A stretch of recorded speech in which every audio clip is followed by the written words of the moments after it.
మీరు అన్నారు, మీరు అడగకుండానే దేవుడు అన్నీ మీకు తెచ్చిపెట్టినట్టు అన్నీ అమరాయి చక్కగా వచ్చినవి తీసుకున్నాను. భోజనం వండి పెడితే అసలు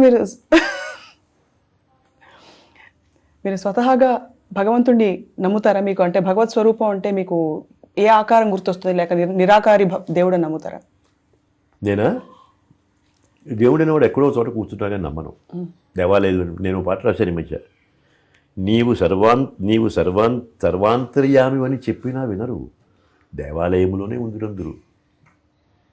దేవుడి దగ్గరికి వెళ్ళడం, గుళ్ళోకి వెళ్ళడం ఎంత మంచి అలవాటో అంత చెడ్డ అలవాటు కూడా. ఎందుకంటే అక్కడి నుంచి వచ్చిన తర్వాత నీకు దేవుడు అనేటువంటి మనకి నిర్ధారణ అయిపోయింది మనసులో. కానీ సర్వాంతర్యం ఎక్కడ చూసినా దేవుడు అని ప్రహ్లాదుడు చెప్పాడు, ప్రూవ్ చేశాడు కదా. ఎందుకు అనుకో? ఇప్పుడు ఇక్కడ దేవుడు లేడనుకుంటే నా ప్రవర్తన ఇంకోలా ఉంటుంది. ప్రతి చోట ఉండగలుగుతుంటే మనం బాగా మంచిగా ఉంటాం. అక్కడికి వెళ్ళడం దేవుని ప్రార్థన, ఇక్కడికి వచ్చేసి మనం ఇష్టం చంపేగా ఉన్నాం. నాకు అది అందుకని దేవాలయంలో దేవుడు ఉంటాయి కానీ దేవుడు లేని దేవుడు ఉన్నాడా లేదా అనే క్వశ్చన్ కానీ నాకు లేదు. శక్తి అనేటువంటి దేవుడు, పవర్ దేవుడు.